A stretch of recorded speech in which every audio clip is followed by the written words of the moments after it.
Hello guys, welcome back to our channel legal classroom.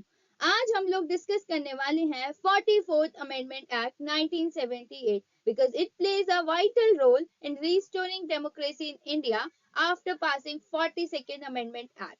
42nd amendment हमने already कर लिया है। उस वीडियो की लिंक मैंने डिस्क्रिप्शन बॉक्स में दी है, आप जाके चेक कर सकते हैं। आप देख सकते हैं 42nd अमेंडमेंट एक्ट को मैंने उधर डिटेल में समझाया हुआ है। So now let's start 44th amendment act. Before understanding 44th Amendment Act, we must know the introduction part, that what was the situations at the time which requires the need to passing the 44th Amendment Act. So 44th Amendment एक landmark है, एक landmark step था हमारी Indian constitutional history में। ये introduce किया गया था to undo the excesses committed during the emergency imposed from 1975 to 1977. So 1975 से 1977 तक इमरजेंसी के दौरान जो कुछ भी पास किया गया था, जो भी एक्सेस में किया गया था, एक्सेस कमिट किया गया था, उसको अंडू करने के लिए, उसको वापस उसी सिचुएशन में आने के लिए हमने 44th अमेंडमेंट एक्ट पास किया गया था। तो उस टाइम पे कौन मतलब किसकी गवर्नमेंट थी, कौन प्राइम मिनिस्टर था। तो जब 44th अमेंडमेंट एक्ट पास किया गया था 1978 में, उस टाइम पर हमारी रेगुलेटिंग गवर्नमेंट थी जनता party government and prime minister थे मोरारजी देसाई। 1977 में जब जनरल इलेक्शंस हुए तो इंदिरा गांधी की जो गवर्नमेंट थी, कांग्रेस गवर्नमेंट, वो हार गई थी। एंड 42nd अमेंडमेंट तो एज वी ऑल नो कि इंदिरा गांधी की गवर्नमेंट, कांग्रेस गवर्नमेंट ने पास किया था जब वो सत्ता में थी। लेकिन जनरल इलेक्शंस 1977 में इंदिरा गांधी की गवर्नमेंट हार गई एंड प्राइम मिनिस्टर हमारे बन गए Morarji Desai and Janata party government जो थी वो एम्पावरमेंट में आई। अमेंडमेंट को अच्छे से समझने के लिए हमें एक बार रिविजिट करना पड़ेगा इमरजेंसी पीरियड को। On June 25 1975 prime minister Indira Gandhi ने नेशनल इमरजेंसी डिक्लेयर कर दी थी अंडर आर्टिकल 352 बाय साइटिंग की इंटरनल डिस्टरबेंसेस हैं, कि हमारे यहाँ इंटरनल डिस्टरबेंसेस की वजह से हम जो नेशनल इमरजेंसी है उसको पास कर रहे हैं। सिविल लिबर्टीज को सस्पेंड कर दिया, जो फ्रीडम थी हमारी प्रेस की उसको कर्व्ड आउट कर दिया, अपोजिशन लीडर्स को अरेस्ट कर दिया without any reason. Several controversial constitutional amendments उन्होंने पास किए, लाइक 42nd अमेंडमेंट एक्ट 1976, जिससे ड्रास्टिकली हमारी जो पावर थी एग्जीक्यूटिव की उसको इंक्रीज कर दिया एंड जो जुडिशियल ओवरसाइट था उसको रिड्यूस कर दिया। तो ये पीरियड वाइडली क्रिटिसाइज किया गया है for undermining democracy and constitutional rights. 44th amendment act पास करने का। So after emergency ended, the Congress was defeated and the Janata Party government came into the power.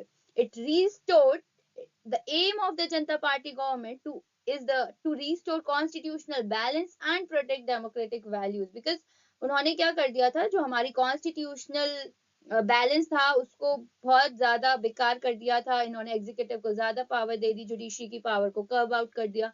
So 44th amendment act इसी purpose के लिए pass out किया कि वो restore कर दे जो कॉन्स्टिट्यूशनल बैलेंस को एंड डेमोक्रेटिक वैल्यूज को भी प्रोटेक्ट करे। 44th अमेंडमेंट एक्ट ने इसके ऑब्जेक्टिव्स थे reversing the authoritarian provision of the 42nd amendment, strengthening fundamental rights and the judiciary, because if you have already watched my video of 42nd amendment act, then you must know कि उन्होंने fundamental rights को preference नहीं दिया था। 42nd amendment act ने DPSP को preference दिया over the fundamental rights.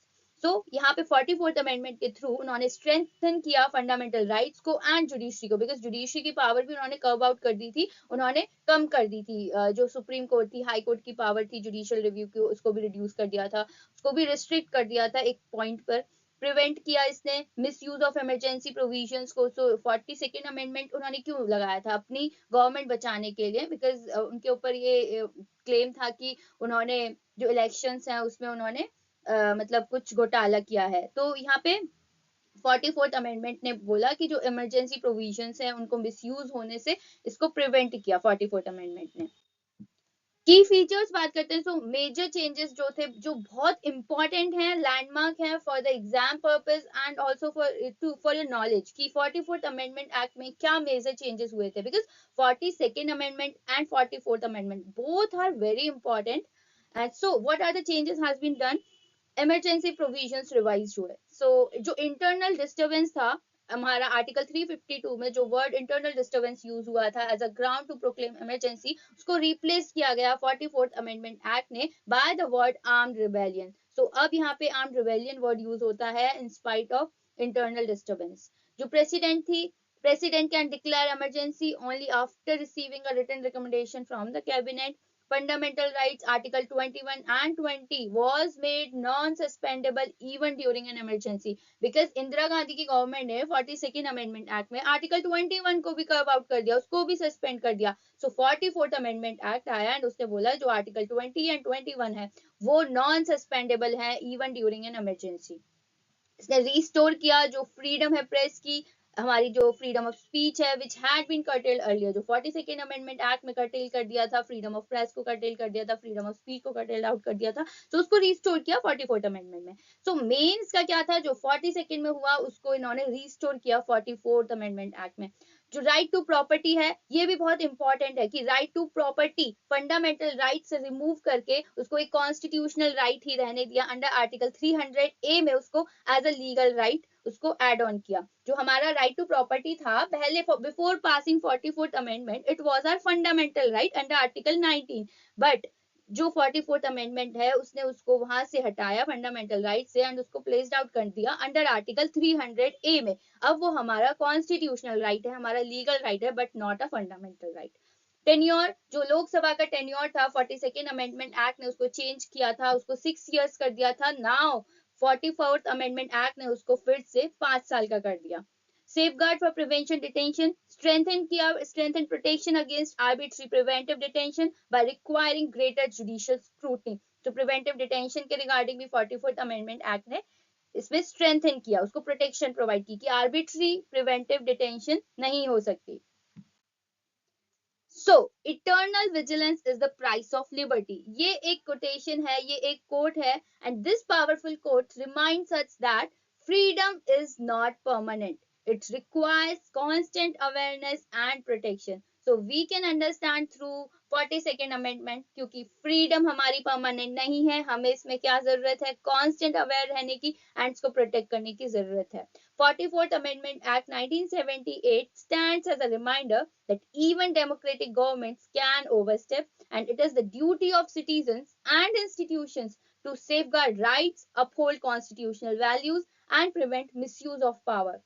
This amendment teaches us to protect our rights even from our own government, because हमारी own government ने ही तो इतना सब कुछ किया, तभी तो हमें 44th अमेंडमेंट एक्ट लाना पड़ा, उसी ने हमारे राइट्स को कब आउट किया, तो हमें अपने राइट्स प्रोटेक्ट करने पड़ते हैं अपने ओन गवर्नमेंट से भी। तो 44th अमेंडमेंट एक्ट का आपको सिग्निफिकेंट पता चला होगा कि इसको क्यों लाना पड़ा, to maintain the checks and balances between the executive, legislature, judiciary, core values को इंश्योर करने के लिए, कॉन्स्टिट्यूशन की कोर वैल्यूज को इंश्योर करने के लिए, प्रोटेक्ट करने के लिए, liberty, democracy, rule of law को, एंड ये स्ट्रॉन्ग मैसेज कि हमें अपने सिटीजन्स को अपने राइट का सेफ गार्ड करना है, डेमोक्रेटिक इंस्टीट्यूशंस को सेफ गार्ड करने हैं, अपने फंडामेंटल राइट्स को।